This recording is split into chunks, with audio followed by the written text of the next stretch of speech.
We're now bringing in the ring Class 3 Berkshire Gilts.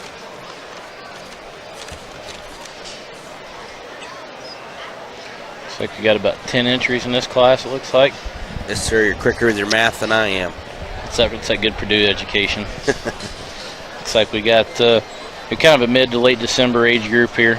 It's like roughly about the 17th of December. We're down through the 28th. This gilt coming in here on your screen, 847-5. Those of you that are keeping Chandler Lamp with a Wolfpack gilt. Second in here was a 920-5. In your catalog that you printed off at home, she's listed as 910-5. Kenzie Ray Goldman of Belton, Texas. 5, so you can make that correction to your catalog here in Class 3. Here are the results of Class 2 in our Berkshire show. Congratulations to our class winner. It's like that third gilt out. It's going to be at 863 gilt. Kelsey Olson from Minnesota. Be a Godzilla Cruise Control gilt.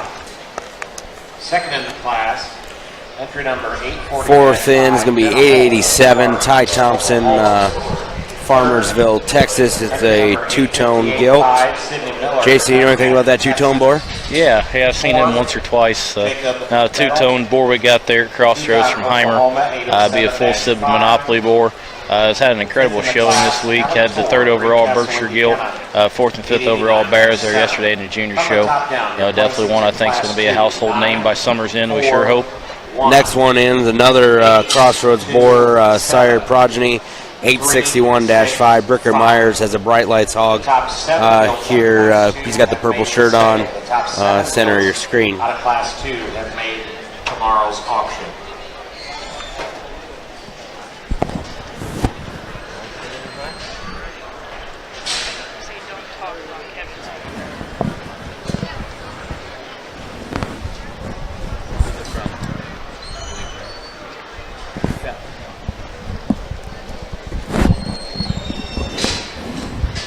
Looks like Judge Hinker's got one gilt in the pen so far, that 920-5 there, the paint brand correction. Especially for you buyers tomorrow, your pen locations are listed there.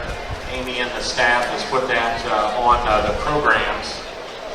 The 1,000 numbers are in this barn that were typically entered in the junior exhibitor numbers. So the 1,000 numbers are here. The 3,000 numbers are pinned in the sheep barn. And if there's not a pin number listed, that means they're an open-only entry, and they would be in the southwest corner here of the swine barn. So, great job by Amy and the crew here putting that on there. It'll be especially helpful for your folks tonight when you want to go look at these gilts after the show and get them out.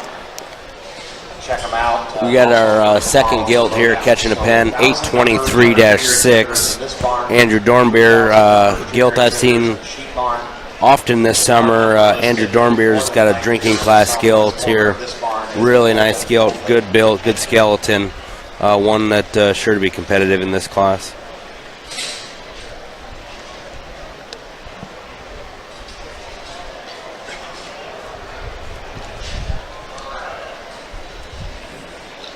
Like that Ty Thompson gilt, the two-tone gilt's going to find a way in her pen, and I'm pretty confident that one there is bred by Rich McClashen from Oklahoma. Thompson family and Clashens work pretty good together. Talked to Rich earlier this week, said he had a pair of two-tones coming down, so assuming that's probably going to be the case on that one.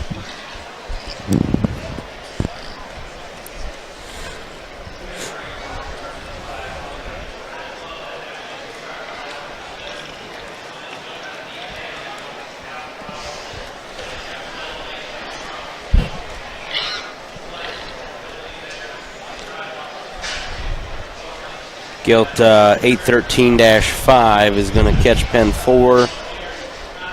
Susan and Brian Brugman of Texas.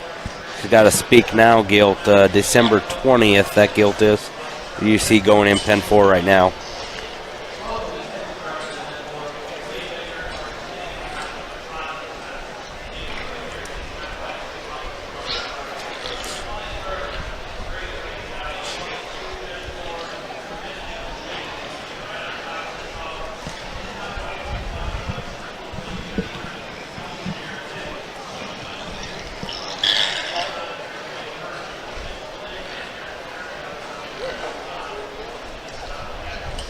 fifth end is going to be that 847.5 gilt. I think one of the first ones that hit the ring there. That the Georgia gilt shown by Chandler Lamp, Wolfpack wanted.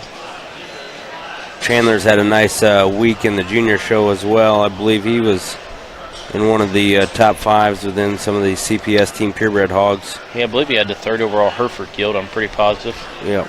And catching pen 6, I believe that's Riley Harden, 834-5. He's got a Monopoly gilt. Wedding Crasher, pretty sure that one's Albright bred.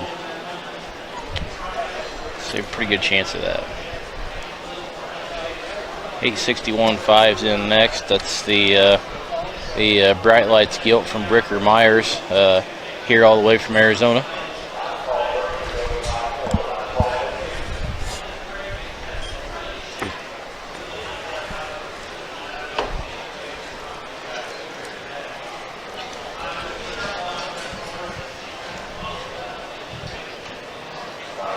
As Judge Hinker begins to rework the top end here, real tall shouldered, sleek looking gilt comes out first. That's 920-5, Kenzie Ray Goldman from Texas.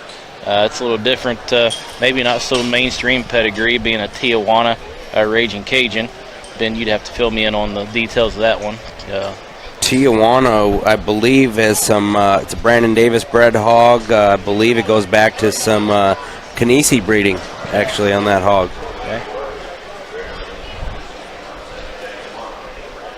Coming out now, we have 887-5. That's that Thompson entry from Farmersville, Texas.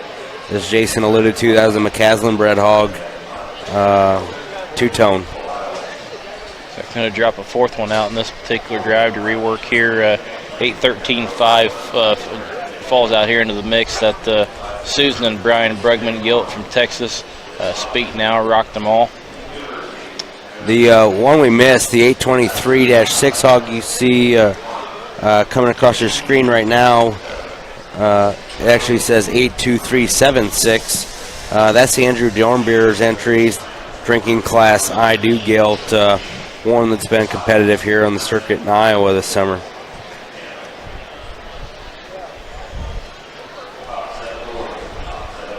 Looks like the 813.5 gilt's going to be fourth, and then that the gilt Bendis mentioned, the 823 gilt with the long paint brand is going to be third.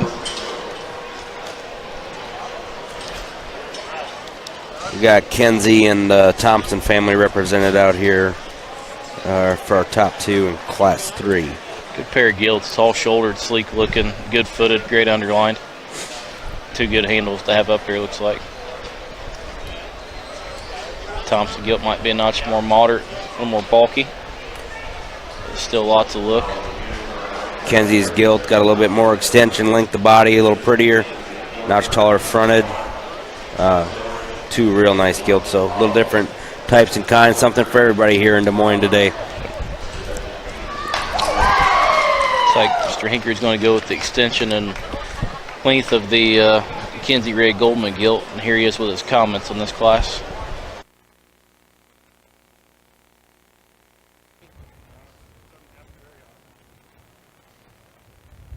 Got an interesting pair of gilts here, and pretty good class of gilts.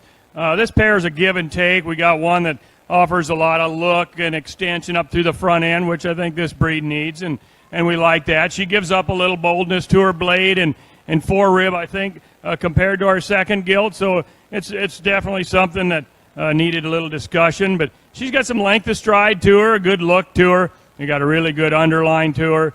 Just one there that has a lot of futuristic pieces, I think, that can be used in this breed that can work. Yes, I would like to give her a bigger blade and open her forerib up a titch, but one there that has a lot of offers. Got a big vulva that's really set in there right. I appreciate that, and I noticed that is good shape in a lot of these Berks, and I really like that.